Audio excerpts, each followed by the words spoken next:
After 17 years of marriage, my wife dropped a bombshell. She wanted one night with another man to feel desirable again. That single decision shattered our family and changed my life forever. My name is Jack Thompson, and I used to be married to Lisa Thompson. We had been together for about 17 years when everything fell apart. Naturally, when it did, I ended up being the one who took the blame. That's just how it seems to go for guys like me when it comes to our country's divorce courts. It feels like the system is set up to point the finger at the man, hand full custody to the ex-wife, and then leave her free to paint the father as the villain in front of the kids. I swear, it's like those divorce laws were crafted by a group of man-hating feminists determined to stick it to anyone with a Y chromosome. As I said, Lisa and I were married for 17 years and we had 2 kids, a 14-year-old son and a 16-year-old daughter. Up until the end, I honestly thought everything was great. I loved Lisa and I was convinced she loved me too. Our kids were thriving, they were smart, athletic, well-adjusted, and pretty good-looking if I do say so myself. Our daughter, Emma, was a total daddy's girl, while our son, Ben, was friendly, athletic, and full of energy. I worked as a mechanical engineer, earning a decent income, and Lisa had a solid job as an accountant. We both took care of ourselves, staying in shape, and I'd say we made a good-looking couple. Emma was definitely my little shadow. Ever since she was a kid, she seemed to idolize me, and honestly, I was wrapped around her little finger. She had a knack for math and science just like me and decided early on that she wanted to be an engineer too. When she turned 16, she got her driver's license the very first day she could. Just like her old man, she had a passion for cars. Since she was about 10, she'd spend time with me in the garage, handing me tools while I worked on my various projects. I've always been a bit of a gearhead, especially with classic cars, mainly GM models that I love tinkering with and fixing up. Emma picked up that love right from me. Some weekends, we'd go to car shows together, spending the day just admiring those beautiful machines. It felt like we were practically joined at the hip on those weekends. I've always been pretty handy when it comes to home improvement, and Emma loved being my little helper. Whether it was plumbing, electrical work, drywall, or painting, she was right by my side. She even helped me install new appliances, eager to learn everything. I taught her all the basic skills, and it became our little father-daughter bonding time. Ben, on the other hand, had his own interests. He wasn't quite as into cars or science as Emma was, but he was a great student nonetheless. He leaned more towards English and literature, and he'd recently started talking about becoming a lawyer one day. While he and I hung out too, I couldn't help but notice that he was closer to Lisa than to me. I guess that's just how it worked out. Emma gravitated toward me and Ben stuck closer to his mom. Lately, though, I had started to notice something different about Lisa. It wasn't anything obvious, but there was a subtle change. She seemed a bit distant, zoning out for a few seconds at a time, like her mind was somewhere else. I couldn't quite put my finger on it, but it was enough to make me wonder what was going on. I asked Lisa a few times if everything was okay, but every time she'd brush me off. One night, though, things took a turn I never saw coming. She sat me down and, with this weird intensity in her eyes, told me she needed to go out. I asked what she meant, and that's when she hit me with it. She said she wanted one night, just one, to go out and prove to herself that she was still attractive to other men. I couldn't believe what I was hearing. I asked her why, and she said that after being married for 17 years, she just needed to feel that kind of attention again. I tried to reason with her, told her that if she really loved me, she wouldn't even be thinking about doing something like this. Her response? If I truly loved her, I would let her have this one night, and it wouldn't mean anything in the long run. She insisted that it wouldn't even make a difference in our relationship. It would be just one night and then things would go back to normal. I couldn't wrap my head around it. I asked her if this was about someone in particular, and she hesitated before admitting that, yes, she'd been curious about one of her co-workers. She overheard some gossip about him being great in bed and couldn't help but wonder. Apparently, he was known around the office for being a bit of a player, and Lisa confessed she was intrigued. I was furious, but I stayed calm enough to point out that if this guy was as much of a womanizer as she described, then he'd probably been with half the women at her job. She insisted it wasn't like that, it would just be physical, not emotional. She said I had nothing to worry about since it wasn't about love, just a fleeting curiosity. That hurt more than I could put into words. I told her that if she was really considering going through with this, then she should at least wait until our divorce was final. She just rolled her eyes and said there wouldn't be a divorce because this was just a one-time thing. I couldn't believe the audacity. If she really loved me, how could she even think this was okay? I kept hoping she'd come to her senses, but she didn't. After half an hour of silence, just sitting there and hoping she'd change her mind, I realized that wasn't going to happen. She was determined to go through with it. I finally got up and headed to work, but my mind was a mess. That night I started thinking about my next steps. I couldn't keep living like this, feeling like I was disposable. I knew I had to protect myself and my assets. I decided to transfer my direct deposit from work into my personal account first thing Monday. I'd also call our broker and make sure our investments were split. If the court ordered me to pay something later, so be it, but I wasn't going to risk her getting more than her fair share. With that settled in my mind, I poured myself another tumbler of Jim Beam, took it to my room and tried to settle down for the night. Sleep didn't come easy. I kept replaying that conversation in my head, how casual she was about it, how she dismissed my feelings like they didn't matter. I thought about the lack of respect she showed me and how she didn't even consider the damage this would do to our family. I spent the rest of the night in my room trying to process how my marriage had come to this. I couldn't help but wonder if this had been building for a while or if I had just been completely blindsided. Either way, I knew one thing for sure: nothing would ever be the same. Later that evening, I heard the front door open and Lisa's voice calling out, "I'm home. I even cleaned up before coming back for you." She wandered around the house looking for me. Eventually she found me in my home office. With a bright, almost forced cheerfulness, she said, "Oh, there you are. I'm back and now everything can go back to normal." I didn't even bother looking up from my desk. I couldn't believe she was acting like nothing had happened. She went on to tell me that she expected me to move everything back the way it was and to stop sulking. "I'll give you a week to get over your little fit," she snapped. "After that, we'll go back to normal." I wasn't having it. "Not until I get a notarized report proving you're free from any diseases," I shot back.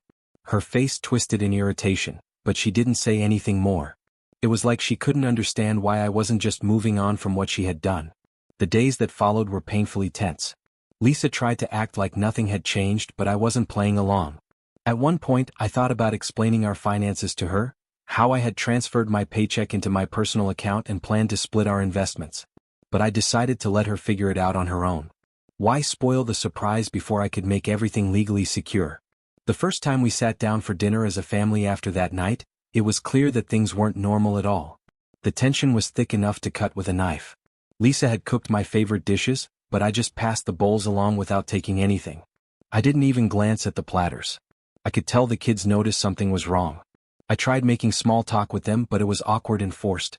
Finally, my son Ben looked at me with concern and asked, "Dad, aren't you going to eat anything?" "No, I'm not hungry," I replied quietly. After that painfully uncomfortable meal, I just got up, refilled my drink and went back to my office. The next day, just before noon, I was sitting in the living room watching a game when Lisa came in, balancing a plate of food and a bottle of beer. She set them down on the coffee table with a smile. "I brought you lunch and a drink so you wouldn't miss the game," she said, like she was doing me some kind of favor. Without even looking at her, I took my foot and swept both the plate and the bottle off the table. They crashed onto the floor, the food splattering and the bottle rolling to a stop. She just stood there, stunned, her mouth opening and closing as if she couldn't believe what I'd done. I still didn't look at her. I couldn't bring myself to. To make matters worse, my daughter, Emma, seemed to be siding with her mom. She tried to talk to me later, saying I should just forgive Lisa and move on. "Dad, it was just one time," she said with a hint of frustration. Mom promised she'd never do it again. I couldn't believe what I was hearing. My own daughter, the one who had always been so close to me, was defending her mother's betrayal. "Emma, if Mom really loved me, she wouldn't have done it in the first place," I replied.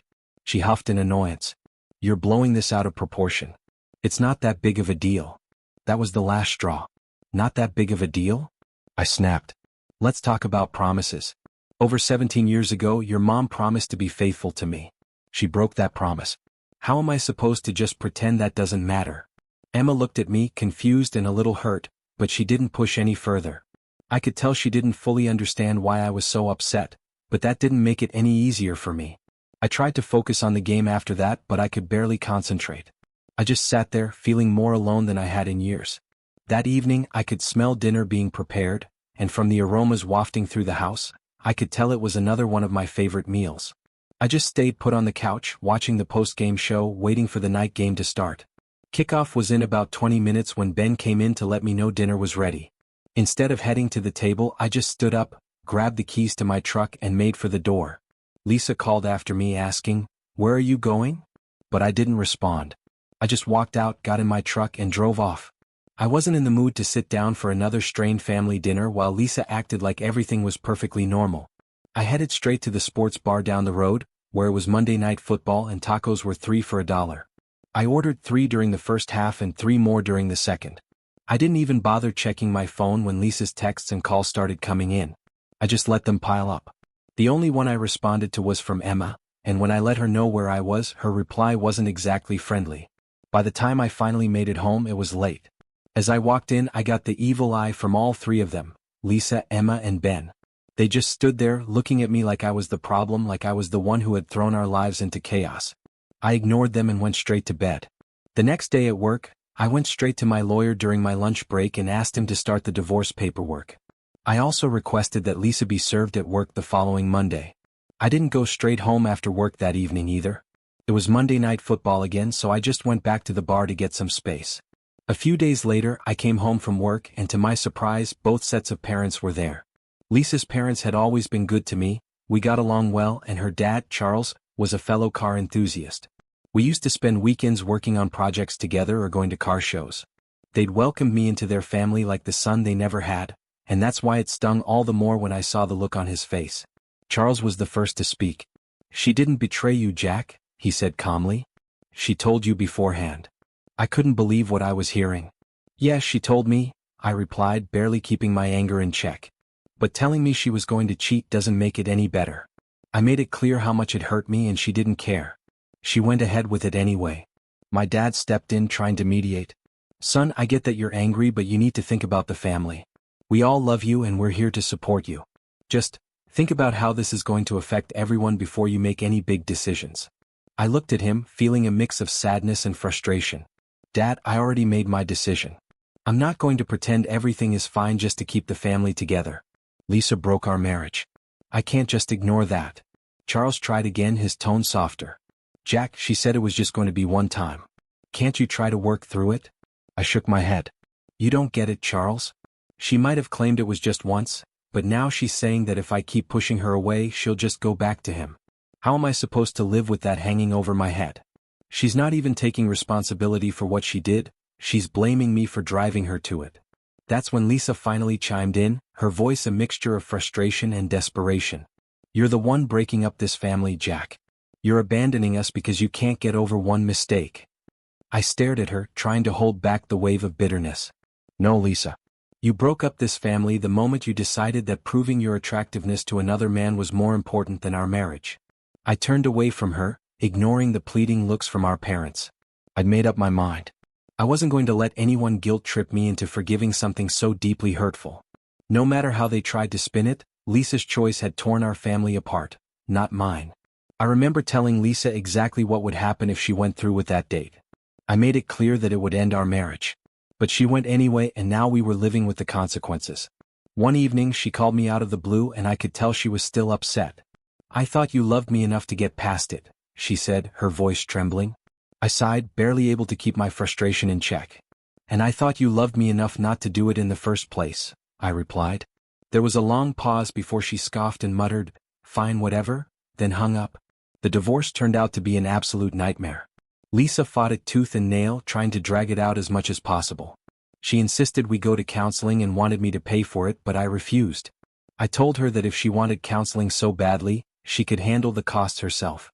I wasn't about to pour money into saving something she'd already destroyed. When it came to visitation, things didn't go much smoother. On paper, I was supposed to have regular time with the kids, but in reality, it was a disaster. Lisa did everything in her power to interfere. Somehow, every time my weekend came around, the kids were suddenly too busy. Emma would have dance practice, or Ben would have some school project or a big test to study for. Funny how those things never seemed to happen on Lisa's weekends. The few times I did manage to have my Wednesday evening visitation, it didn't go well. The kids were angry and hostile, and it was clear they blamed me for everything. Lisa must have really laid it on thick, telling them that I was the one breaking up the family. They barely spoke to me, and when they did, it was cold and distant. It was like I wasn't even their dad anymore, just some guy they were forced to spend time with. The first Christmas after the divorce hit especially hard. I got a call from my mom, telling me that they were planning to spend Christmas Day at Lisa's house, but they would be happy to celebrate with me on Christmas Eve. I couldn't believe it. My own parents were choosing to spend the holiday with her. I guess it was easier than dealing with the tension on my end. "Forget it," I mumbled into the phone. "You don't have a son anymore, so save it for the cheating ex-wife." Then I hung up. I spent Christmas Eve alone, watching Die Hard and ignoring the flood of calls and texts from my mom. I wasn't in the mood to talk to anyone. The only thing keeping me company was the unopened package on the counter, the one I had sent to my kids a week before, which had just been returned to me unopened. About a week later, I got a call from Lisa, and I almost didn't pick up. Curiosity got the better of me though. "What the hell is going on, Jack?" she snapped as soon as I answered. I couldn't help but laugh a little. "Well, Lisa, not much going on here. Just working and fixing up the house I bought." "Why the sudden interest? This is the first time you've spoken to me since the divorce." She didn't hold back. "You jerk. I'm not calling to see how you're doing, I'm calling to see what's going on with the house payments.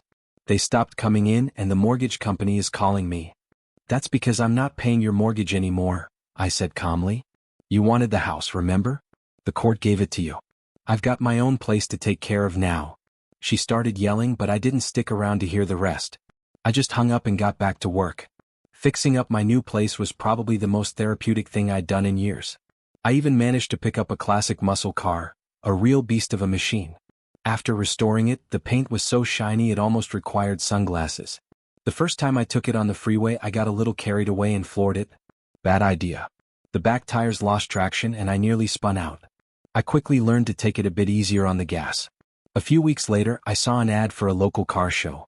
I figured it would be a good way to get out of the house and maybe meet some like-minded folks. Plus, it had been a long time since I'd gone to one just for fun. It sounded like a good way to put all that mess behind me for a while. A few weeks after I finished fixing up the car, I decided to take it out to a local car show. It was a great way to get out of the house and clear my head. As I was wandering around, admiring the cars, I struck up a conversation with a guy named Mike. He was there with his daughter, Jenny. We got to talking and it turned out Mike was also recently divorced. His wife had cheated on him and he was still working through the aftermath. Jenny, who seemed like a bright and friendly young woman, mentioned that she was still pretty mad at her dad for his past mistakes but was trying to rebuild their relationship. We ended up hitting it off and talking for quite a while. The atmosphere was relaxed and I didn't feel that usual heaviness I'd been carrying around. As the show wrapped up, I wasn't quite ready for the night to end.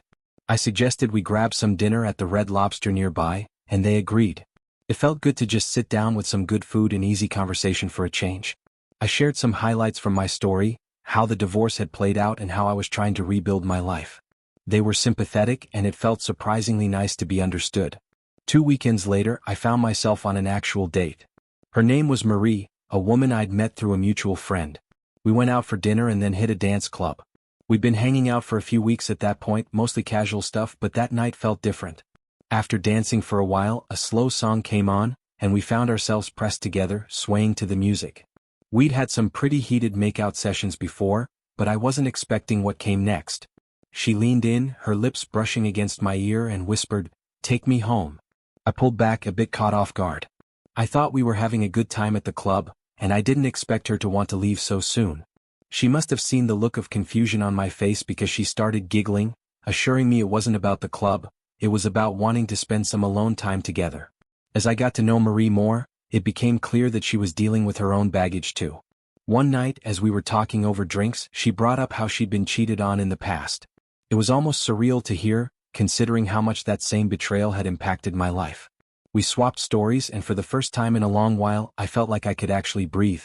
But just when I thought things were starting to look up, Lisa managed to pull me back into the mess. One day, out of nowhere, she called me furious. I could hear the frustration in her voice as she spat out, "You jerk. You're just abandoning the family over one little mistake." That just hit me the wrong way. I took a deep breath and responded calmly, "Lisa, you're the one who broke up the family. You chose to go out with another man. I told you what would happen if you went through with it, but you didn't care. Now you're dealing with the consequences." A couple of days later, I got an unexpected call from a number I didn't recognize. I figured it might be related to some of the things I was planning for the car show, so I picked up. "Hello, is this Jack Thompson?" a young woman's voice asked. "Yeah, that's me. Who's this?" "You don't know me, but my name's Carly," she began, her voice steady but stern. "You need to stop calling my dad and being such a nightmare to him. He's the best man I've ever known, and he doesn't deserve someone like you dragging him down. I swear you and your family are a waste of air." For a moment I was speechless. I realized she must have mistaken me for someone else. I quickly clarified, "Carly, I think you've got the wrong guy. I haven't called anyone lately, especially not someone's dad." She hesitated, probably realizing her mistake. "Oh, I'm sorry.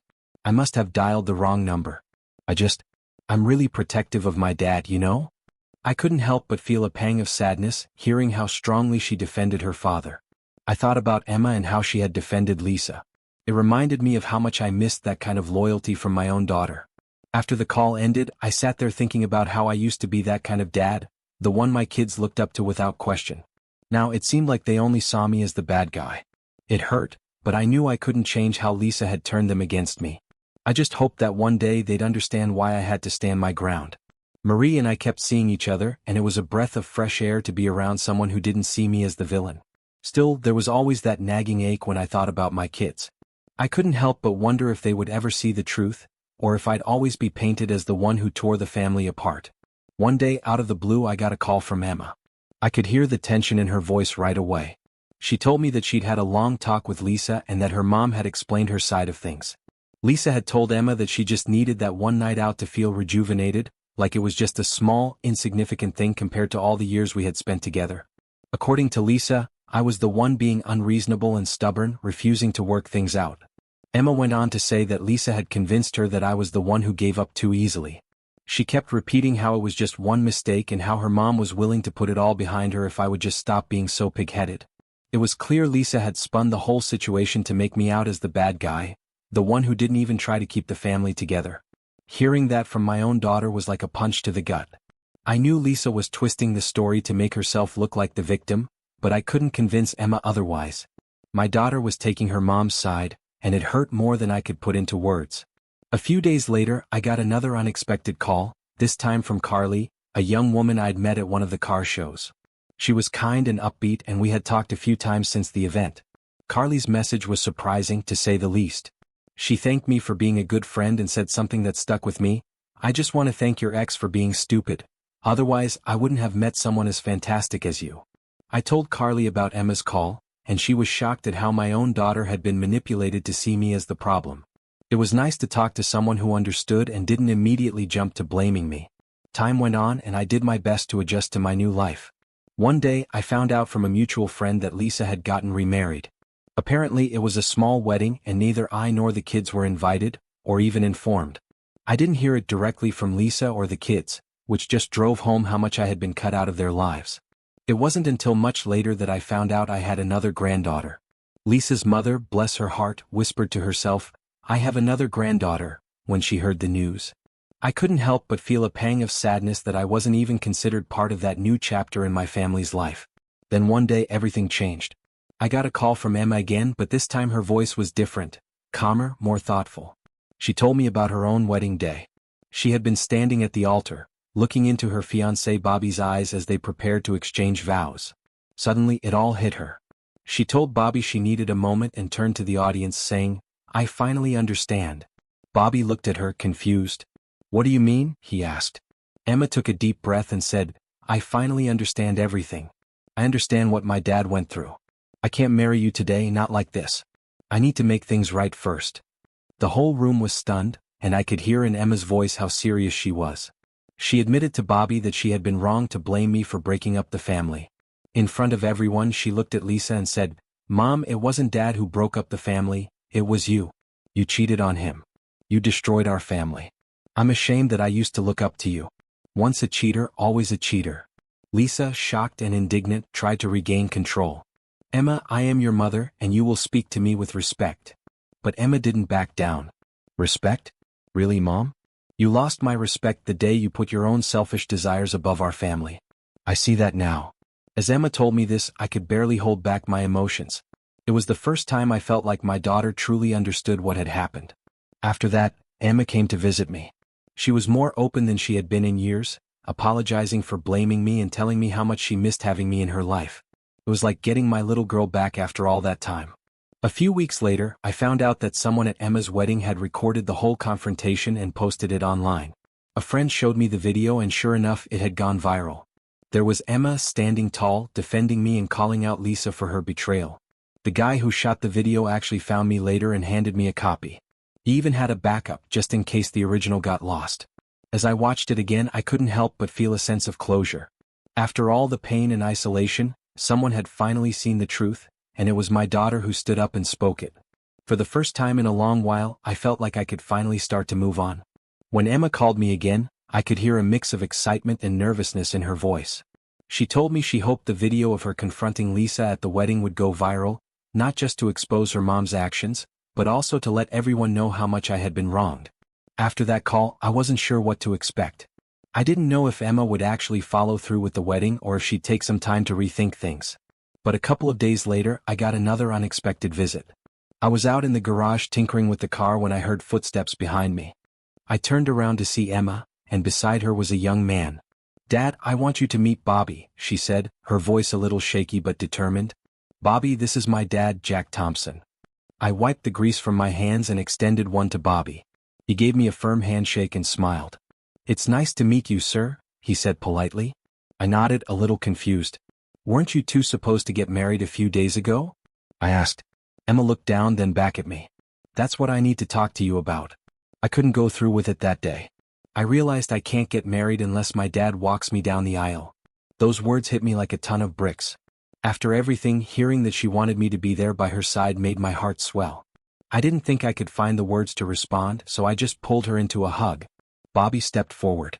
"We wanted to do it right. Emma said she couldn't do it without you. We're planning a new ceremony and we really want you to be part of it." I glanced at Emma and she gave me a hopeful smile. "Dad, I finally understand why you did what you did. I'm sorry for blaming you for so long. I want you to be there on my wedding day. I want to make things right." That was all I needed to hear. I hugged her again, trying to hold back the tears. It felt like I was finally getting my daughter back. The new wedding date came quicker than I expected. Emma and Bobby kept it small, just family and close friends. When it was time for the ceremony, I couldn't help but feel nervous. I hadn't been part of something like this in a long time. When I walked Emma down the aisle, I could feel the pride and love pouring out of me. As we reached the altar, I handed her over to Bobby, giving him a firm nod. The ceremony started, and everything seemed to be going smoothly, until it was time for Emma to recite her vows. She paused, visibly struggling to get the words out. I could see something in her eyes, a realization that was hitting her hard. Jenny, who was standing nearby, leaned over and whispered to herself, "I can't believe she's actually doing it." It finally hit her. Before I could ask what she meant, Emma lowered the mic and took a deep breath.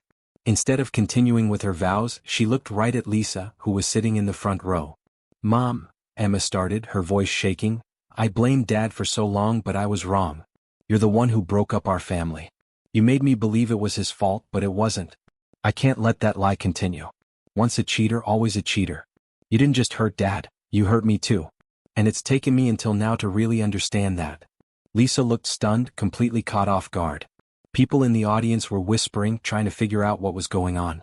I couldn't believe what I was hearing, but I felt a sense of relief wash over me. After the ceremony, Bobby and Emma came over to me. "You okay, Dad?" Emma asked gently. I gave a small smile. "Yeah, kiddo. I think I finally am." A few days later, I heard some news about Lisa's new husband, Clarence. Apparently, their own wedding reception turned into a disaster. Clarence tried to call it off last minute, but it was too late. The caterers, bartenders, and guests were already there, taking advantage of the open bar. He just gave up and sat at a corner table, nursing a drink while the party went on without him. Josh, my son, even sent me a video from his phone where Lisa tried to talk to Clarence, but he just brushed her off, looking defeated. It was strange to see her on the other end of rejection for once. After that whole mess, something shifted between me and Josh. He started coming around more often, spending a few days with me each month. It wasn't easy. He had always been closer to Lisa, but I think seeing the truth come out made him question some things. At first, I thought he was doing it more for Emma's sake than mine, but honestly, I didn't care. I was just glad he was there. Rebuilding that relationship was slow and awkward at times, but it was progress. I couldn't help but feel a bit of hope. Maybe, just maybe, we could start to mend the pieces of our family that Lisa had shattered. A few months went by, and little by little, I started hearing bits and pieces about Lisa's new situation. Clarence had moved out and filed for divorce. Apparently, things didn't go as well as Lisa thought they would with her new husband. The good news for Lisa, if you could call it that, was that Clarence filed under irreconcilable differences instead of citing infidelity. I guess he wanted to keep things somewhat civil, or maybe he just didn't want the drama. From what I gathered, Clarence's life hadn't exactly turned out as planned either. Word spread fast about his relationship with Lisa, and his reputation took a big hit. People found out about his affair, and it became a bit of a running joke around town. Whenever he tried to chat up women at bars, they'd just laugh at him. Eventually he became a bit of a recluse, sticking to a routine of going to work and heading straight home. His social life had all but evaporated. As for Lisa, she couldn't keep up with the mortgage payments on the house after the divorce, so she had to sell it. She managed to get enough money from the sale to move into a small apartment, but it wasn't anything like the home we used to share. She still went out with friends once in a while, but from what I heard, she never really got into another serious relationship after Clarence left. Time went on, and before I knew it, it was finally Emma's wedding day. I was nervous as I adjusted my tie in the church hallway, waiting for the big moment. My heart felt heavy and full at the same time. No father is ever really ready to let go of his daughter. When Emma appeared, looking stunning in her wedding dress, she smiled and asked, "Ready, Daddy?"